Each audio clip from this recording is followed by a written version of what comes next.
ఈ ఆధ్యాత్మిక సత్యం మిమ్ములను ఓ వినూత్న మార్గంలో పయనింపచేస్తుంది. ఆ మార్గం మీకు ఉన్నత జ్ఞానాన్ని, ఆనందాన్ని కలిగింపచేస్తుంది. తద్వారా మీ జీవితంలో సరికొత్త మార్పు వస్తుంది. ధ్యానం, ధ్యానానుభవాల పరంపరే ఈ ఆధ్యాత్మిక సత్యం. సంపూర్ణ ప్రశాంతతతో చూడండి. కేవలం సాక్షిగా చూడండి. పూర్తిగా మమేకమవ్వండి. దేన్ని అన్వయించకండి. ఆలోచన వస్తే ఆలోచన నిలిపి దీర్ఘంగా శ్వాసించండి. సంపూర్ణంగా లీనమవ్వండి. ఇది మీ అభ్యున్నతికి.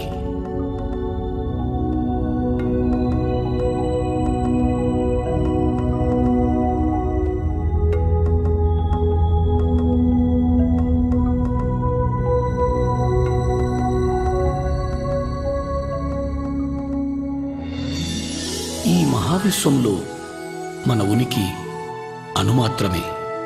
ఇక్కడ మన అందరి తాపత్రయం మంచి ఆరోగ్యం, సంసారం, సంపద, శాంతి, జ్ఞానాల కొరకే. మొత్తం మీద అన్ని సమయ సందర్భాల్లో ఆరోగ్య, ఆనందమయ జీవనం కోసమే మన తాపత్రయం. అయినా దాన్ని మనం పొందగలుగుతున్నామా? తప్పక పొందగలం.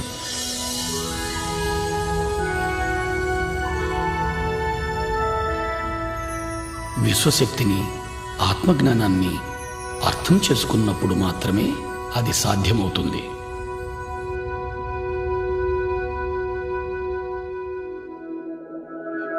ఇప్పుడు విశ్వశక్తి గురించి తెలుసుకుందాం.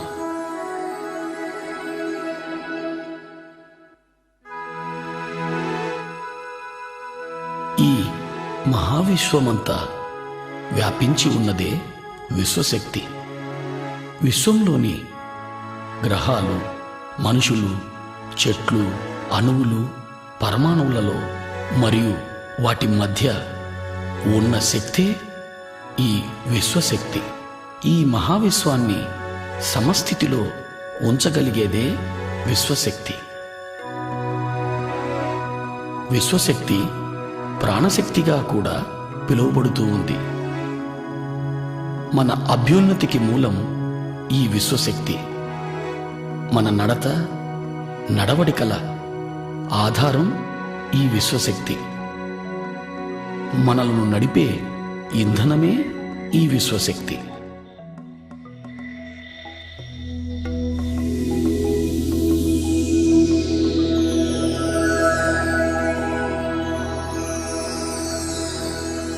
నిద్రలోనూ, సంపూర్ణ నిశ్శబ్దంలోనూ మనం కొద్దిగా ఈ విశ్వశక్తిని పొందుతున్నాం. అలా పొందిన శక్తిని మన దినచర్యలలోని మనో కార్యక్రమాలకు, అంటే చూడడం, మాట్లాడడం, కదలడం, ఆలోచించడం లాంటి అన్ని శారీరక కార్యక్రమాలకు వాడుతున్నాం. నిద్రలో పొందే ఈ పరిమిత శక్తి మన అన్ని పనులకు సరిపడదు. అందుకే నీరసం, నిస్సత్తువ, ఆతురత, మానసిక ఒత్తిడి, నిస్పృహ, తద్వారా అన్ని రకాల మానసిక, శారీరక రుగ్మతలు వస్తున్నాయి. వీటి నుంచి విముక్తి పొందడానికి ఏకైక మార్గం అత్యధికంగా విశ్వశక్తిని పొందడం. అధిక విశ్వశక్తిని పొందే ఏకైక మార్గం ధ్యానం. అధికంగా విశ్వశక్తిని పొందడం ద్వారా ఆరోగ్యమయ, ఆనందమయ జీవితాన్ని గడపగలుగుతాం. మనమున్న స్థితిలో సంపూర్ణంగా ఇమడగలుగుతాం. ఉన్న స్థితిని సంపూర్ణంగా అర్థం చేసుకోగలుగుతాం. ఉన్న స్థితిలో జ్ఞానాన్ని పొందగలుగుతాం. చివరకు ఆత్మోన్నతికి కూడా ఈ విశ్వశక్తే దోహదం చేస్తుంది. అధికంగా విశ్వశక్తిని పొందే మార్గం ధ్యానం.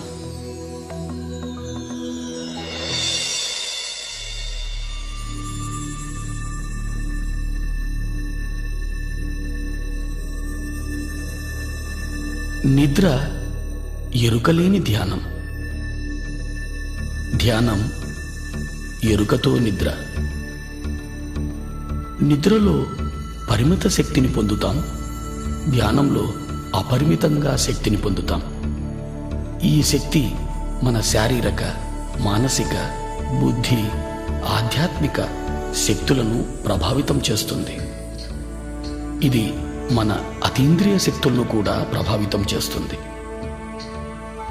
ధ్యానం ద్వారా మనం పొందే శక్తి వల్ల శారీరక ఆరోగ్యం, మానసిక ప్రశాంతత, ఉన్నత విచక్షణ జ్ఞానం పొందుతాం. మహాద్భుత జ్ఞానాన్ని పొందడానికి ఏకైక మార్గం ధ్యానం. దైనందిక జీవితంలో కూడా అత్యున్నత స్థానాన్ని పొందడానికి ధ్యానం ఎంతో దోహదం చేస్తుంది. ధ్యానం అంటే మరేమీ కాదు, ఎరుకతో మనలోకి మనం చేసే ప్రయాణం. ధ్యానంలో మన చైతన్య పదార్థం శరీరం నుంచి మనసుకు, మనసు నుంచి బుద్ధికి, బుద్ధి నుంచి ఆత్మకు ఎరుకతో ప్రయాణం చేస్తుంది. ధ్యానం కోసం మనం మొదట శరీరాన్ని, మనసును నిలువరింపచేయాలి. అంటే శారీరక కదలికలను, చూడటాన్ని, మాట్లాడటాన్ని, ఆలోచించటాన్ని నిలిపివేయాలి. ఇప్పుడు ధ్యానం ఎలా చేయాలో తెలుసుకుందాం.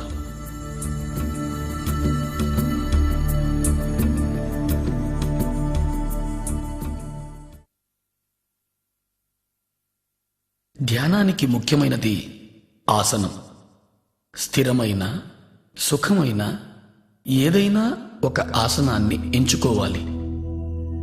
నేల మీద కానీ, మరే ఇతర కుర్చీలు, బల్లలు లాంటి వాటి మీద కూర్చొని కూడా చేయవచ్చు.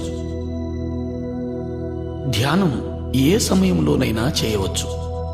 ముఖ్యమైనది అనుకూలంగా ఉండగలిగే స్థలమై ఉండాలి. హాయిగా కూర్చొని కాళ్ళు రెండు ఒకదానితో ఒకటి చేర్చి, చేతి వేళ్లల్లో వేళ్లుంచి, కళ్ళు మూసుకొని లోపల కానీ బయట కానీ ఏ శబ్దము చేయకుండా, ఏ మంత్రము జపించకుండా శరీరాన్ని పూర్తిగా తేలిక చేయాలి.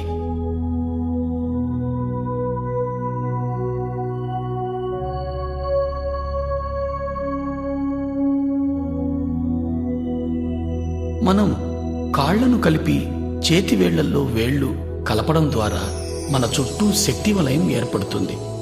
మన ఆసనంలో స్థిరత్వాన్ని పెంచుతుంది. కళ్ళు మనోద్వారాలు కాబట్టి కళ్ళు రెండు మూసుకోవాలి.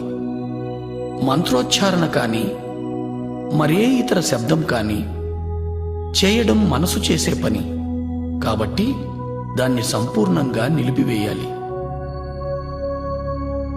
ఎప్పుడు శరీరం సంపూర్ణంగా స్థిమితమవుతుందో అప్పుడు చైతన్యం శరీర పదార్థం నుంచి మనోబుద్ధి పదార్థాల వైపు ప్రయాణం చేస్తుంది. మనస్సు మరేమీ కాదు, ఆలోచనల పుట్ట. అనుక్షణం ఎన్నో ఆలోచనలు మొదలవుతూనే ఉంటాయి. వాటి వెనుక మరెన్నో ప్రశ్నలు, తెలిసినవి, తెలియనివి. చైతన్య పదార్థాన్ని మనోబుద్ధి పదార్థాల నుంచి ఆత్మవైపు ప్రయాణింపచేయడానికి మనం చేయవలసిన పని మన సహజమైన శ్వాసను గమనించడం. గమనించడం అనేది ఆత్మ యొక్క ప్రక్రియ. సాక్షిభూతంగా సహజ శ్వాసను గమనిస్తూ ఉండాలి. ప్రయత్నపూర్వకంగా శ్వాస ప్రక్రియను చేయరాదు. తనకు తానుగా శ్వాస ప్రక్రియ జరుగుతూ ఉండాలి. సాక్షిగా సహజమైన శ్వాసను గమనిస్తూ ఉండాలి. ఇదే ధ్యానానికి మూలం. ఇదే ధ్యానానికి మార్గం.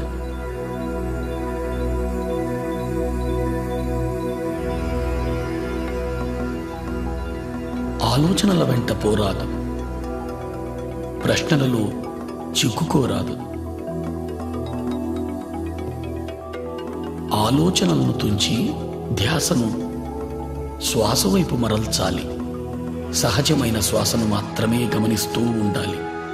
పూర్తిగా శ్వాసతోనే ఉండాలి. అప్పుడు ఆలోచన సాంద్రత క్రమంగా తగ్గడం మొదలవుతుంది. క్రమంగా శ్వాస పరిమాణం కూడా పలుచబడుతూ చిన్నదవుతూ వస్తుంది.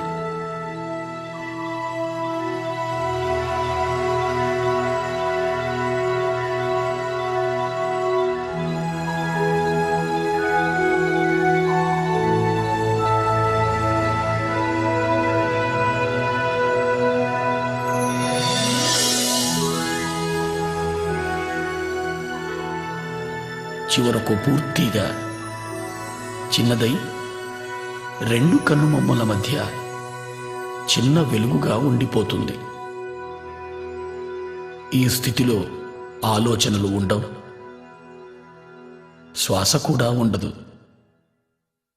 ఇదే ఆలోచన రహిత స్థితి. ఇదే నిర్మల స్థితి. ఇదే ధ్యాన స్థితి.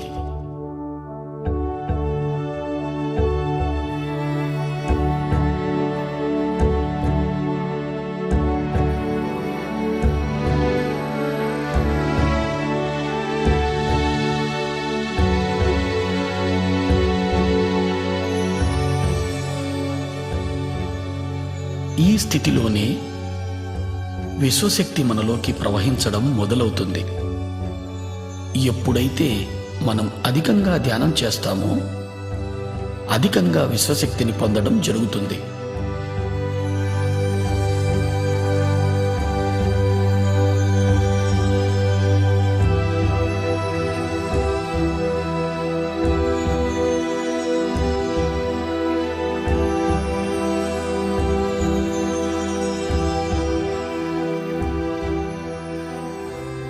అలా పొందిన విశ్వశక్తి మన ప్రాణమయ శరీరంలోకి ప్రవహిస్తుంది.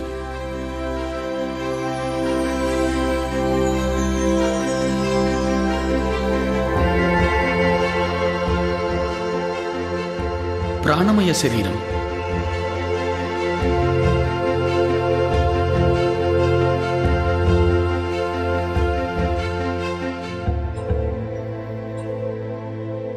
ఈ ప్రాణమయ శరీరం సుమారు 72,000కు పైగా నాడులతో నిర్మితమై శరీరం అంతా వ్యాపించి ఉంది. ఈ నాడులన్నీ తలపై మధ్య భాగం నుంచి మొదలవుతాయి. ఈ మొదలయ్యే భాగాన్ని బ్రహ్మరంధ్రము అంటారు.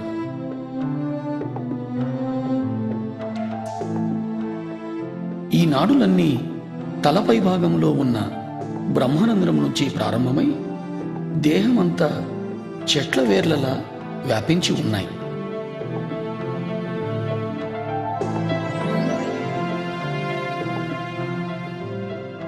ఈ ప్రాణమయ శరీరమే మన జన్మ నిర్మాణానికి మూలం. ఈ ప్రాణమయ శరీరమే మన నడతకు, నడవడికకు ఆధారం.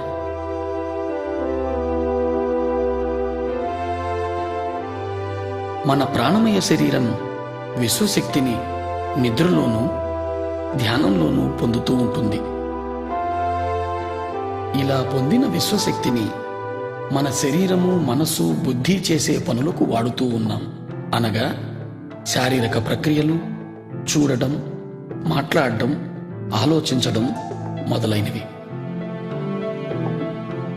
ఈ ప్రక్రియలన్నీ కూడా మనము తీసుకునే విశ్వశక్తిపైనే సంపూర్ణంగా ఆధారితమై ఉన్నాయి.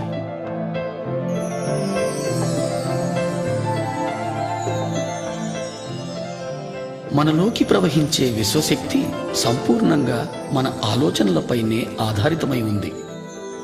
మనకు ఆలోచనలు ఉన్నప్పుడు మనలోకి విశ్వశక్తి ప్రవాహం నిలువరింపబడుతూ ఉంది. అనగా ఆలోచనలు మన విశ్వశక్తిని అడ్డగిస్తున్నాయి. ఎప్పుడైతే విశ్వశక్తి ప్రవాహం ప్రాణనాడులలో తగ్గుతుందో అప్పుడు ప్రాణనాడులు కుంచించుకుపోతాయి. అలా కుంచించుకుపోవడం వలన ప్రాణమయ శరీరంలో మచ్చలు ఏర్పడతాయి. ఆ మచ్చలే క్రమంగా స్థూల శరీరంపై వ్యాధులుగా రూపాంతరం చెందుతాయి. అంటే అన్ని రోగాలకు మూలం ప్రాణమయ శరీరంలో ప్రాణశక్తి లోపం.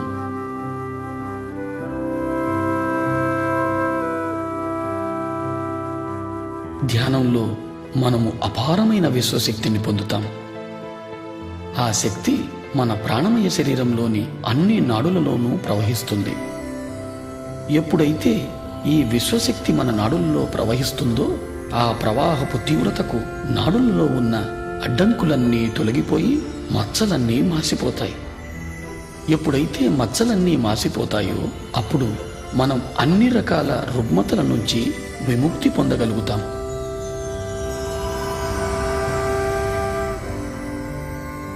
ఎప్పుడు ఈ విశ్వశక్తి మన బ్రహ్మరంధ్రం గుండా ప్రవహించడం మొదలవుతుందో తలభాగం భారంగా ఉన్నట్లు అనిపిస్తుంది, లేదా శరీరం అంతా కూడా భారంగా అనిపించవచ్చు. ప్రాణనాడులలో ప్రాణశక్తి ప్రవహిస్తూ శుద్ధి చేస్తున్నప్పుడు ఆ ప్రదేశంలో దురద పెట్టినట్టు గాని నొప్పిగా గాని అనిపించవచ్చు.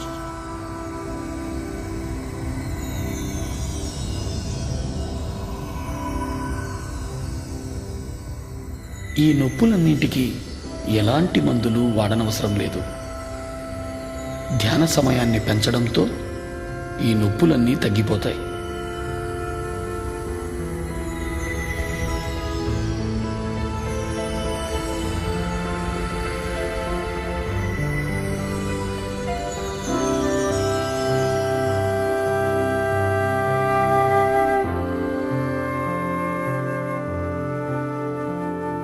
అత్యధికంగా విశ్వశక్తిని పొందడం ద్వారా మనం అన్ని రకాలైన శారీరక మానసిక రుగ్మతల నుంచి విముక్తి పొందగలుగుతాం.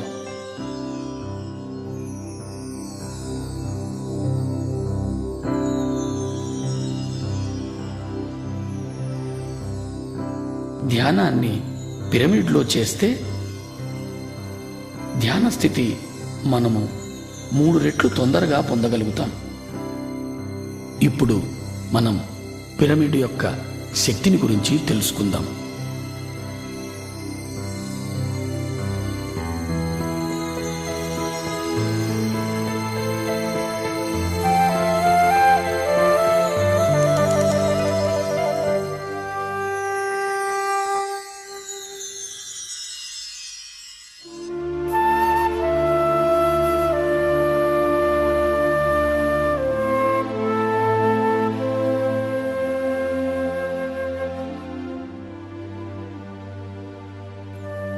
ఈ పృథ్వీపైన అత్యధికంగా విశ్వశక్తిని పొందే ఏకైక కట్టడం పిరమిడ్. 52 డిగ్రీలు 51 నిమిషాల కోణంలో ఇది నిర్మితమై ఉంది. ఈ కోణం వల్లనే పిరమిడ్ అత్యధికంగా విశ్వశక్తిని పొందగలుగుతోంది. పిరమిడ్ని ఏ పదార్థంతోనైనా నిర్మించవచ్చు. పదార్థాల వల్ల పిరమిడ్ పొందే విశ్వశక్తిలో ఏ మార్పు రాదు. పిరమిడ్ని అన్ని దిక్కులకు సమంగా ఉంచాలి. అంటే తూర్పు, పడమర, ఉత్తరం, దక్షిణం అన్ని వైపులకు.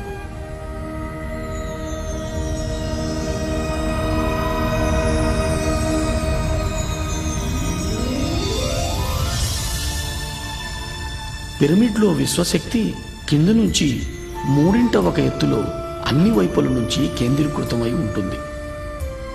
ఈ ప్రదేశాన్ని కింగ్స్ చేంబర్ లేదా నాభిస్థానం అని అంటారు.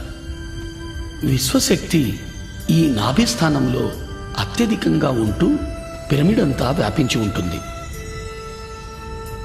పిరమిడ్ శిఖరంలో క్రిస్టల్ అమర్చబడి ఉంటుంది. ఆ క్రిస్టల్ విశ్వశక్తిని రెట్టింపు చేస్తూ పిరమిడ్ అన్ని వైపులకు సమంగా వ్యాపింపచేస్తుంది. పిరమిడ్లో నిర్మల స్థితి లేదా ఆలోచన రహిత స్థితి 3 రెట్లు తొందరగా పొందగలుగుతాం.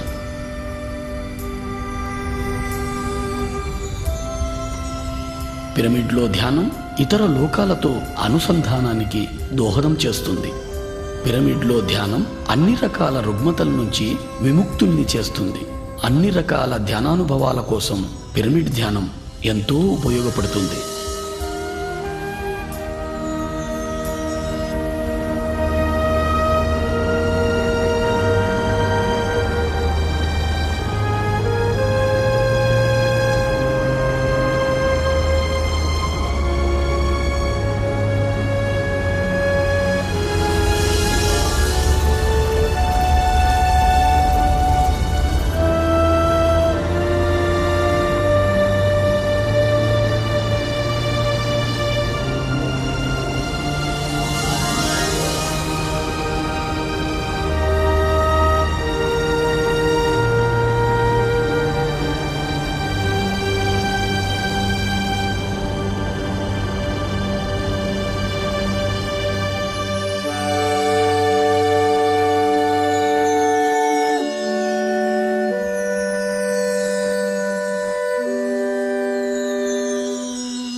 ఇంతవరకు మనం ఏమి తెలుసుకున్నామో ఒకసారి మననం చేసుకుందాం. ధ్యానం చైతన్య పదార్థం ఆత్మవైపు చేసే ప్రయాణం. దాని కొరకు శరీరాన్ని, మనసును, బుద్ధిని దాటాల్సి ఉంటుంది. స్థిర సుఖ ఆసనాన్ని ఎంచుకోవడం ద్వారా శారీరక విశ్రాంతిని పొంది తద్వారా చైతన్య పదార్థం మనోబుద్ధి పదార్థాల వైపు ప్రయాణిస్తుంది. మన సహజ శ్వాసను గమనించడం ద్వారా మనోబుద్ధి పదార్థాల నుంచి ఆత్మవైపు ప్రయాణం చేస్తుంది. ఎప్పుడైతే మనం శరీరము, మనస్సు, బుద్ధి పదార్థాలను దాటుతున్నామో అప్పుడు మనలోకి విశ్వశక్తి ప్రవహిస్తుంది. విశ్వశక్తి ప్రవాహం వలన ప్రాణనాడులు శుద్ధిగా వింపబడుతున్నాయి. ఏ ఔషధము లేకుండా ఆరోగ్యవంతమైన జీవితాన్ని పొందగలుగుతున్నాం. మానసిక ఒత్తిడి, మనస్సు సంబంధమైన అన్ని రకాలైన సమస్యల నుంచి విముక్తి పొందగలుగుతున్నాం. మరింత అధికంగా ధ్యానం చేయడం ద్వారా మనస్సు అధిక ప్రశాంతతను పొంది ఉత్తమ జ్ఞాపక శక్తిని పొందగలుగుతున్నాం. ధ్యానం అధికంగా చేయడం ద్వారా మన అవగాహన శక్తి పెరుగుతుంది. తద్వారా పరస్పర సంబంధాలు మెరుగవుతున్నాయి. ధ్యానం సంసార జీవితంలో సుఖం, సంతోషాలను పెంచుతూ ఉంది. మనస్సు నిలకడగా ఉంటూ ఆరోగ్యకరమైన, ఆనందకరమైన జీవితాన్ని అనుక్షణం పొందగలుగుతాం. ధ్యానం ద్వారా మనము అన్ని రకాలైన సమస్యల నుంచి పరిష్కారం పొందగలుగుతాం. ధ్యానంలో అన్ని ఉన్నత స్థితులు పొందడం కోసం మనం క్రమం తప్పకుండా ప్రతిరోజు ధ్యానం చేయాలి. ధ్యానం ఏ స్థలంలోనైనా చేయవచ్చు, ఏ సమయంలోనైనా చేయవచ్చు. ప్రయాణ సమయంలో కూడా ధ్యానం చేయవచ్చు. ఒక్కసారి ధ్యానానికి కూర్చుంటే కనీసం మన వయస్సు ఎంతనో అన్ని నిమిషాల సేపు ధ్యానం ఆచరించాలి. అంటే 30 సంవత్సరాల వారు 30 నిమిషాల సేపు ధ్యానం చెయ్యాలి.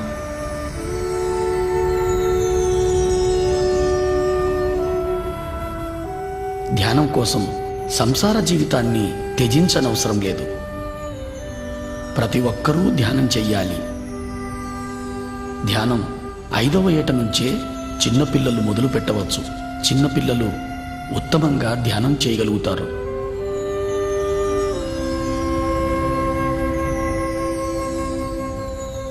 ధ్యానం నేర్వడం కోసం ఏ గురువు కోసము వెతకనవసరం లేదు. మన గురువు మనలోనే ఉన్నాడు. మన శ్వాసే మన గురువు. ఇది ప్రతి ఒక్కరికి వర్తిస్తుంది.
మన చైతన్యం ఆత్మవైపు చేసే ప్రయాణం ధ్యానం.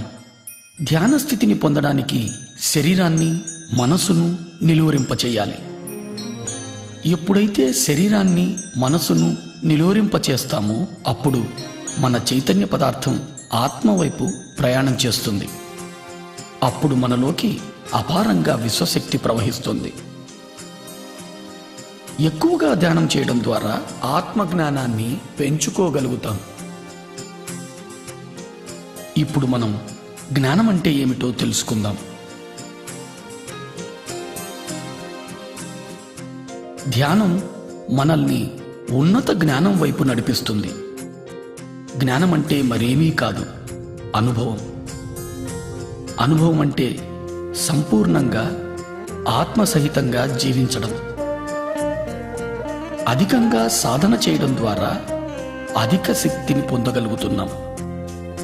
అధిక శక్తి ద్వారా ప్రతి సందర్భంలోనూ సంపూర్ణంగా ఇమడగలుగుతాం. సంపూర్ణంగా ఇమడగలగడం ద్వారా ఉన్నత జ్ఞానాన్ని పొందగలుగుతాం.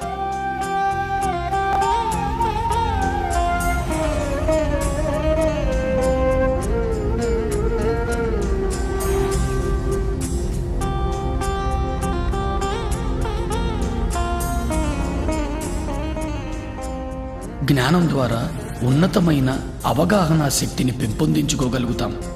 తద్వారా ముక్తిని సాధించగలుగుతాం. ఈ ఉన్నత అవగాహన శక్తి ద్వారా మనం శరీరం మాత్రమే కాదు, అద్భుతమైన జీవులని తెలుసుకుంటాం. మనమున్న ప్రతి స్థితి మనకు అవగతమవుతూ ఉంటుంది. ప్రతి స్థితి అవగతమవడం ద్వారా అన్ని రకాల సమస్యల నుంచి అతి సునాయాసంగా బయటపడగలుగుతాం. ఉన్నత జ్ఞానము, ఉన్నత శక్తి మన చైతన్యపు ఉన్నతికి దోహదం చేస్తుంది. ఈ ఉన్నతి కోసమే పృథ్వీపైకి మన ప్రయాణం. ఉన్నత జ్ఞానము ఉన్నత ఇంద్రియాలైన దివ్యచక్షువు, సూక్ష్మ శరీరాల ద్వారా పొందుతాం.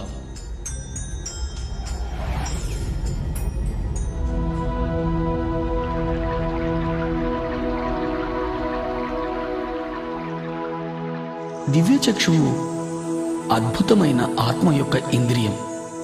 ఉన్నత లోకాల్లో చూడటానికి, వినడానికి, అనుభూతి పొందడానికి ఉపయోగపడే అద్భుతమైన ఇంద్రియమే ఈ దివ్యచక్షువు.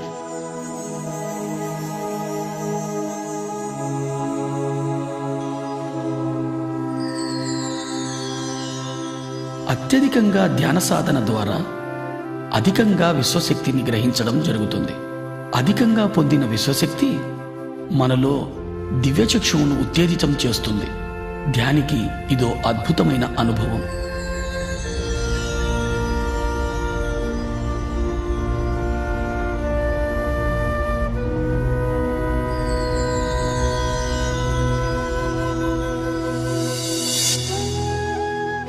దివ్యచక్షువు ఉత్తేజితమవుతున్న సందర్భంలో నొసటి భాగంలో రెండు కనుబొమ్మల నడుమ నొప్పిగా కానీ లాగినట్టు కానీ అనుభూతులు కలుగుతాయి.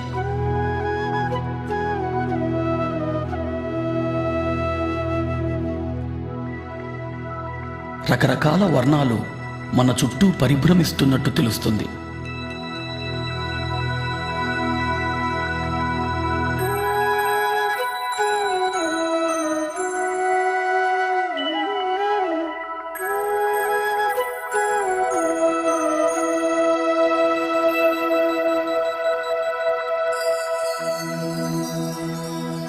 మన చుట్టూ నడక శబ్దం, గుసగుసల శబ్దం వినపడుతున్నట్లు అనిపిస్తుంది.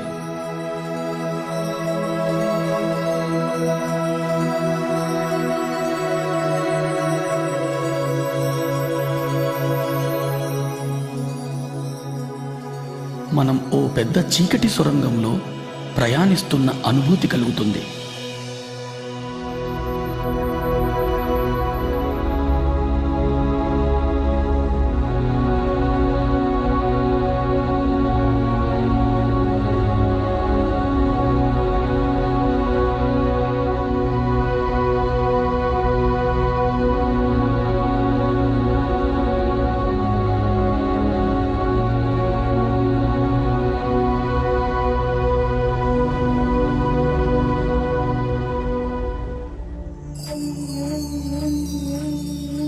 ఎప్పుడైతే ప్రాణమయ శరీరం సంపూర్ణంగా విశ్వశక్తిని పొందుతుందో అప్పుడు దివ్యచక్షువు పరిపూర్ణమవుతుంది.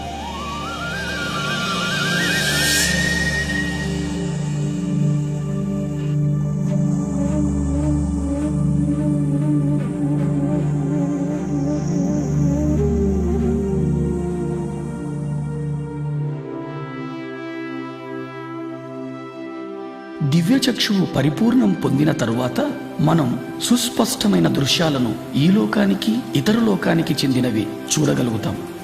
ఈ పరిపూర్ణత వలన ప్రతి దృశ్యము సాధారణ కళ్ళ కంటే కూడా ఎంతో స్పష్టంగా చూడగలుగుతాం.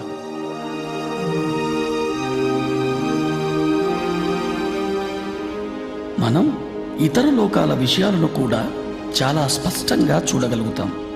మనం ఎక్కడో జరిగే విషయాలను ఇక్కడ నుంచే స్పష్టంగా చూడగలుగుతాం.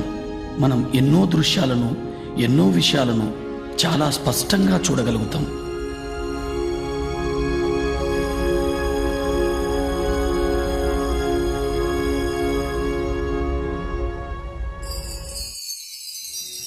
ఎన్నో రకాల శబ్ద తరంగాలను అంతరంగంలో వినగలుగుతాం.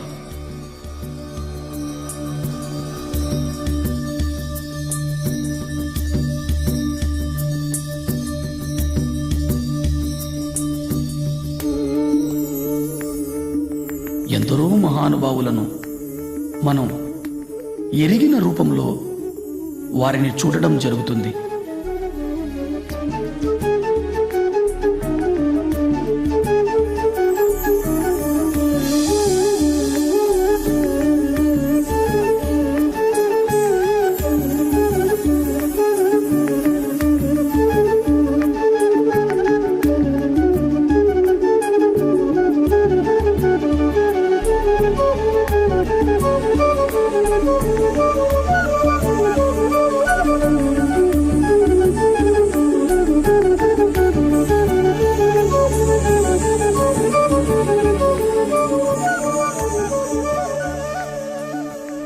ఇంకా అధికంగా ధ్యానం చేయడం ద్వారా వ్యక్తి రూపంగా కనిపించే మహానుభావులు జ్యోతి రూపంలో కనిపించడం జరుగుతుంది.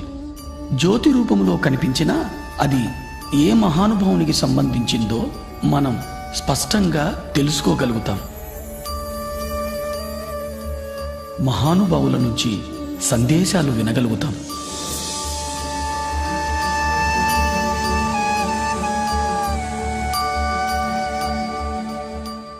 చీకటి సొరంగంలో ప్రయాణిస్తూ చివరకు దివ్యమైన తేజంలో లీనమవుతున్నట్టు అనుభూతి పొందుతాం.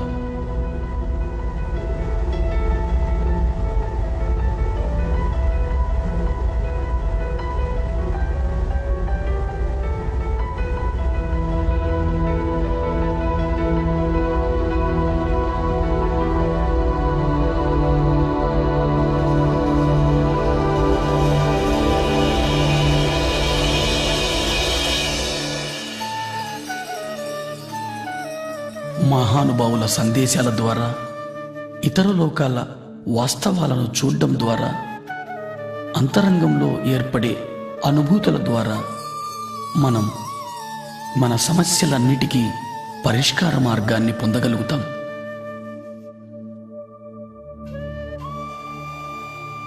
తద్వారా మన నడత మారుతుంది, మన నమ్మకాలలో మార్పు వస్తుంది.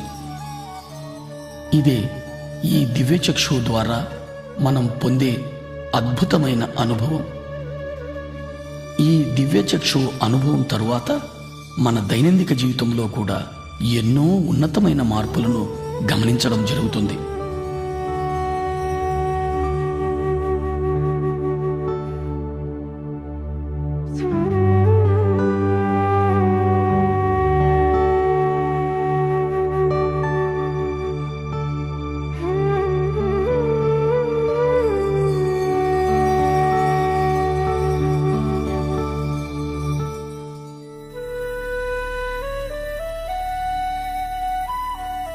ఆత్మ యొక్క మరో ఇంద్రియమే ఈ సూక్ష్మ శరీరం. ఇతర లోకాలలో విహరించడానికి, ఇతర లోకాల జ్ఞానాన్ని పొందడానికి ఉపయోగపడే సాధనం సూక్ష్మ శరీరం. సూక్ష్మ శరీరం మన చైతన్య పదార్థపు మరో రూపం, మన స్థూల శరీరపు ప్రతిరూపంలా ఉంటుంది. సాధారణ స్థితిలో చైతన్య పదార్థం మన స్థూల శరీరమంతా వ్యాపించి ఉంటుంది. ఎప్పుడు మనం సంపూర్ణంగా విశ్వశక్తిని పొందుతామో, ఎప్పుడు మనకు సూక్ష్మ శరీర యానం చేయాలనే అనుభూతి కలుగుతుందో, అప్పుడు మన చైతన్య పదార్థం సూక్ష్మ శరీర రూపంలో యానం చేస్తుంది. సాధారణంగా సూక్ష్మ శరీర యానపు అనుభవాన్ని ఎరుక లేకుండా నిద్రలో మనం పొందుతున్నాం. వీటినే మనం కలలు అంటాం. ఎరుకతో మనము ఈ సూక్ష్మ శరీర యానపు అనుభవాన్ని పొందే అవకాశం ఒక్క ధ్యాన స్థితిలో మాత్రమే జరుగుతుంది. సూక్ష్మ శరీరం కాల పరిస్థితులకు అతీతంగా ప్రయాణించగలదు. ఎరుకతో సూక్ష్మ శరీర యానం చేసిన తరువాత సరికొత్త కోణంలో జీవిత గమనాలను దర్శించడం జరుగుతుంది.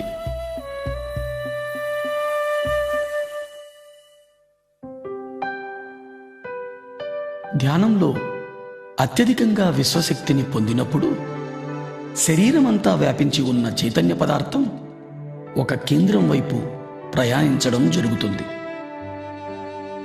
చైతన్య పదార్థం కేంద్రం వైపు ప్రయాణించేటప్పుడు స్థూల శరీరంలో కదలికలు ఏర్పడతాయి.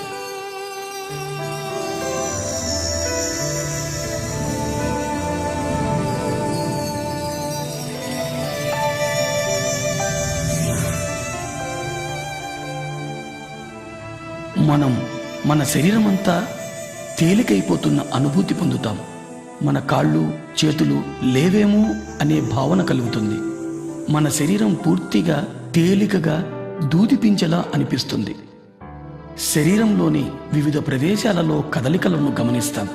ఒక్కొక్కసారి పూర్తి శరీరం తిరుగుతున్నట్లు అనిపిస్తుంది. ఇదే సూక్ష్మ శరీరపు కదలికల అనుభవాలు.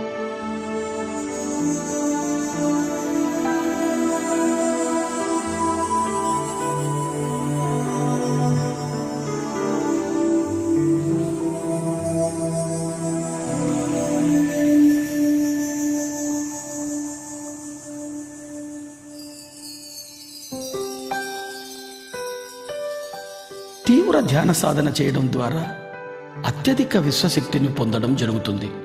శరీరమంతా వ్యాపించి ఉన్న చైతన్య పదార్థం సూక్ష్మ శరీర రూపం ధరించి విపరీతమైన వేగంతో కదలడం జరుగుతుంది. తద్వారా స్థూల శరీరంలో కదలికలు ఏర్పడతాయి.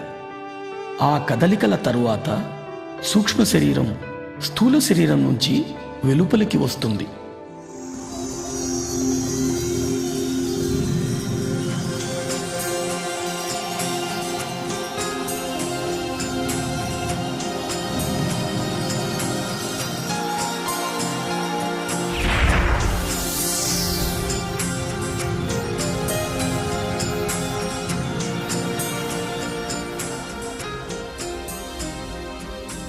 అలా వెలుపలికి వచ్చిన సూక్ష్మ శరీరానికి స్థూల శరీరానికి మధ్య తెల్లటి వెండి తీగ లాంటి పదార్థం అనుసంధానమై ఉంటుంది. దీనినే సిల్వర్ కార్డ్, పాశము అంటారు. ఈ సిల్వర్ కార్డ్ అనేది అధిక శక్తితో కదిలే చైతన్య పదార్థమే.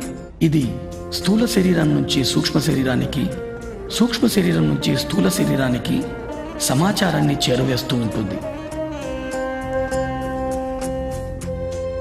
సూక్ష్మ శరీర యానం మన చైతన్య పదార్థంతో చేసే ప్రయాణం. ఈ ప్రయాణం అన్ని లోకాలకు చేయవచ్చు. సూక్ష్మ శరీర యానం చేయడం ద్వారా అపారమైన ఆత్మ విజ్ఞానాన్ని పొందుతాం. సూక్ష్మ శరీరం అన్ని రకాలైన పదార్థాల గుండా ప్రయాణించగలుగుతుంది. అంటే భూమి, నీరు, అగ్ని, ఆకాశం, వాయువు.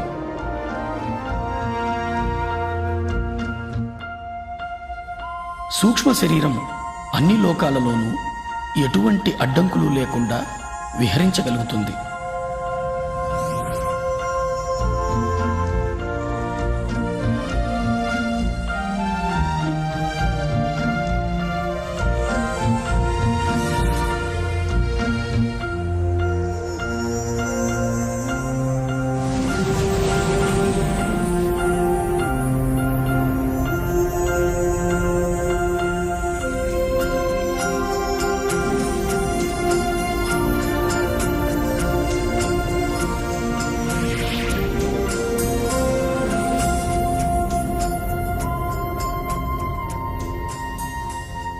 సూక్ష్మ శరీరం బయటకు వచ్చిన తరువాత స్థూల శరీరాన్ని చూడడం జరుగుతుంది. ఇది ఓ మహత్తరమైన అనుభవం.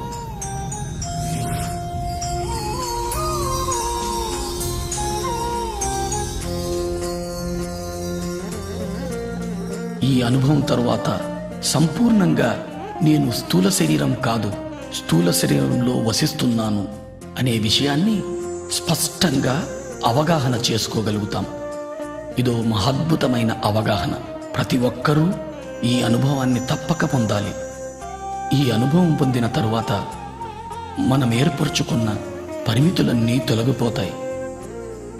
మనము అపరిమితులమని అర్థం చేసుకోగలుగుతాం. ఈ అనుభవం తరువాత నేను అంటే చైతన్య పదార్థం అని స్పష్టంగా అవగతమవుతుంది.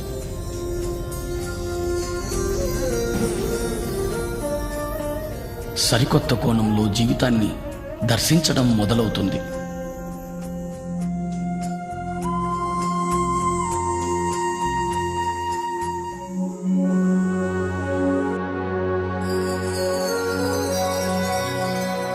నిర్వాణ.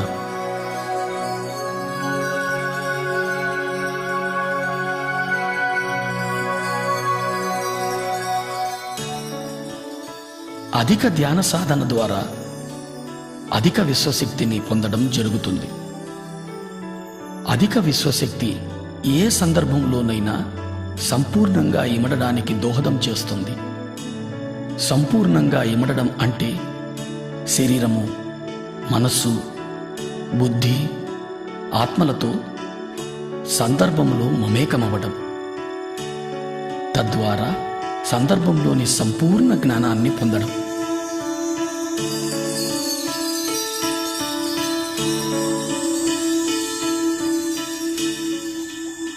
సాధారణ వ్యక్తి జీవితంలో అనుభవాలను మాత్రమే పొందుతాడు. అనుభవంలో ఇమిడి ఉన్న జ్ఞానాన్ని అవగతం చేసుకోలేడు. ఎందుకంటే అనుభవాలను స్థూల రూపంలో మాత్రమే చూడగలుగుతాడు. ధ్యాని జీవితానుభవాలను సంపూర్ణంగా అవగతం చేసుకోగలుగుతాడు. ఎందుకంటే ధ్యానికి తెలుసు తాను శరీరం మాత్రమే కాదు, శరీరంలో నివసిస్తున్నాను అని. తనకు తెలుసు జీవితంలో ఏర్పడే అనుభవాలన్నీ కూడా తన ఆత్మోన్నతి కోసమేనని. ధ్యానంలో అనుభవాలు పొంది వాటి ద్వారా పొందిన జ్ఞానాన్ని జీవితానికి అన్వయింపచేసుకున్నప్పుడు సరికొత్త అవగాహన శక్తి లభిస్తుంది. ఈ సరికొత్త అవగాహన శక్తి ద్వారా జీవితాన్ని వేల కోణాల్లో దర్శించడము, అనుభవించడము, అవగతం చేసుకోవడము జరుగుతుంది. తద్వారా మన అవగాహన శక్తి, మన దృక్పథము, మన జ్ఞానము అన్నీ మరింతగా విస్తారింపబడతాయి. ఇది మన చైతన్య విస్తారానికి దోహదం చేస్తుంది.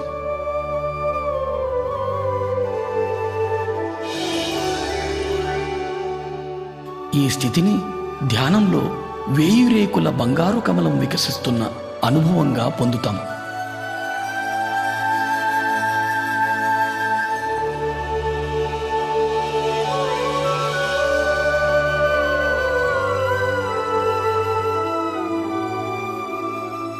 ప్రతి ఒక్క రేకు జీవితపు ఒక సరికొత్త కోణపు అవగాహన.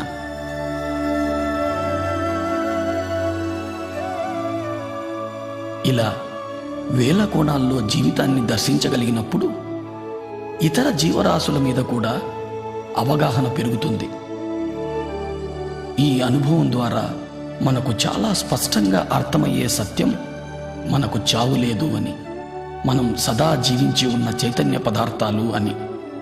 పుట్టుక, చావుల సంపూర్ణ జ్ఞానాన్ని అవగతం చేసుకోగలుగుతాం.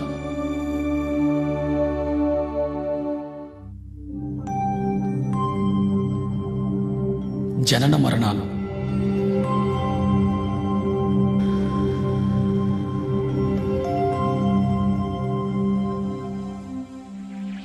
మనం విశ్వ చైతన్యం నుంచి అంశగా విడివడి పృథ్వీపైకి చేరుతున్నాం.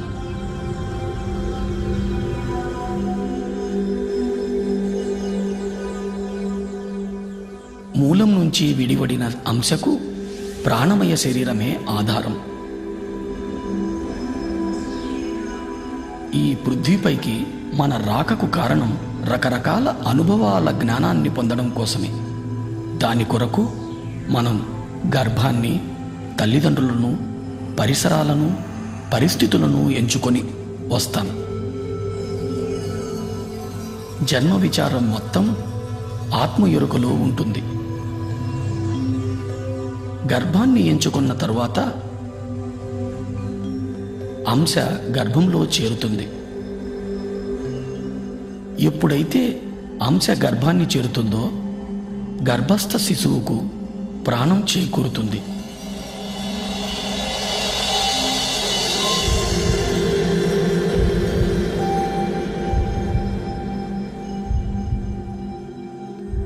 అంశ ప్రాణమయ శరీరంలో శక్తి ఆధారంగా ప్రాణి స్థూల శరీర నిర్మాణం జరుగుతుంది. అంశ సంపూర్ణంగా మూలంతో అనుసంధానమై ఉంటుంది. అది ప్రాణిగా తొలి శ్వాస తీసుకునే వరకు.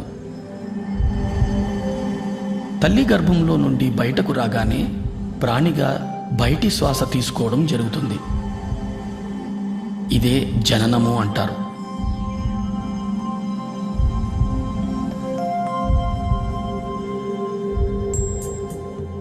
తొలి శ్వాస నుంచి 7వ ఏట వరకు ప్రాణి మూలపు అవగాహన కలిగి ఉంటుంది.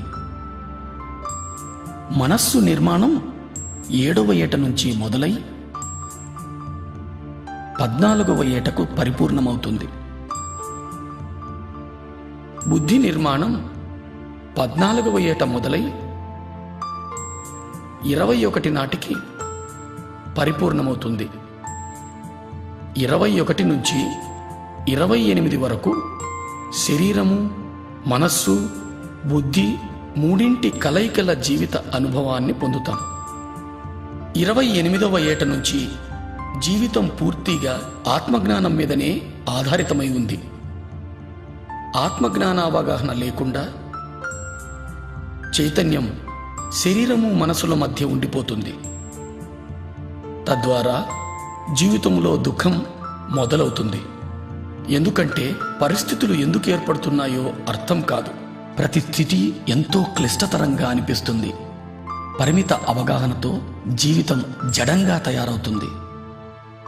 విశ్వశక్తి ప్రవాహం నుంచి దూరం అవ్వడం, తద్వారా శరీరంలో అనారోగ్యం, మానసిక ఒత్తిడులు, పర్యవసానంగా అస్తవ్యస్తమైన జీవితమంతా ఎరుక లేకుండానే గడిచిపోతుంది. తాను ఎందుకొచ్చానో అన్న విషయాన్ని సంపూర్ణంగా మరిచిపోతాడు.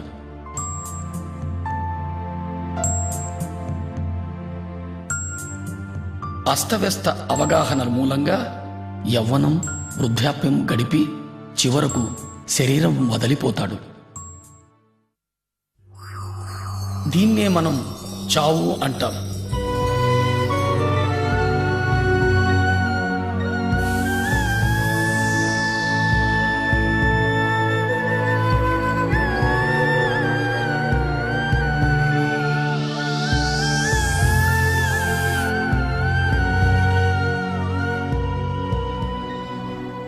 మరణం తరువాత కూడా జడమైన మనస్సు చైతన్యాన్ని మూలానికి చేరనీయదు.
పరిమిత అస్తవ్యస్త అవగాహనల మూలంగా తనకు తానే నరకాన్ని స్వర్గాన్ని నిర్మించుకొని అధమలోకాల్లోనే ఉండిపోతాడు.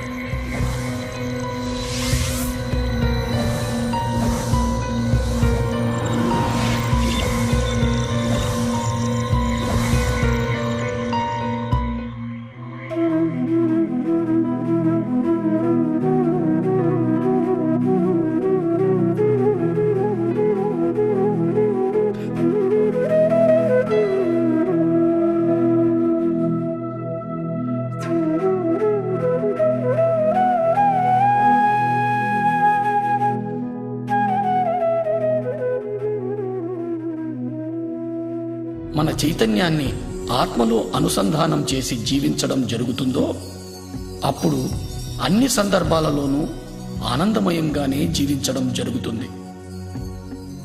మరణానంతరం కూడా అధమలోకాల్లో కాక నేరుగా మూలానికే చేరుకుంటాడు.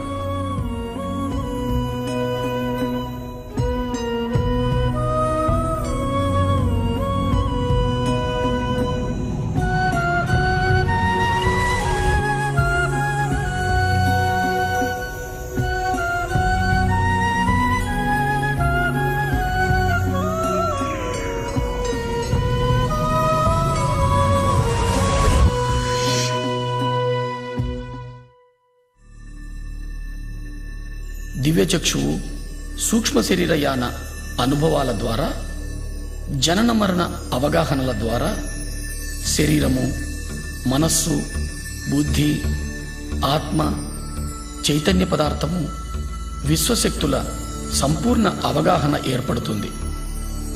నేను అంటే చైతన్య పదార్థమని, చైతన్య పదార్థం అంటే విశ్వశక్తి జ్ఞానాల కలయిక అని పరిపూర్ణ అవగాహన ఏర్పడుతుంది.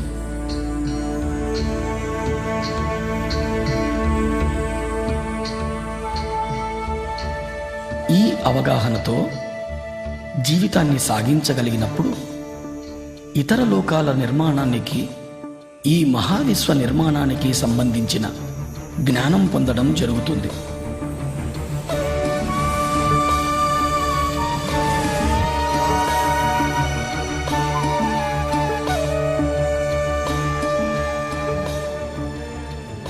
ఈ జ్ఞానంతో మనం అద్భుత సృష్టికర్తలు కాగలం.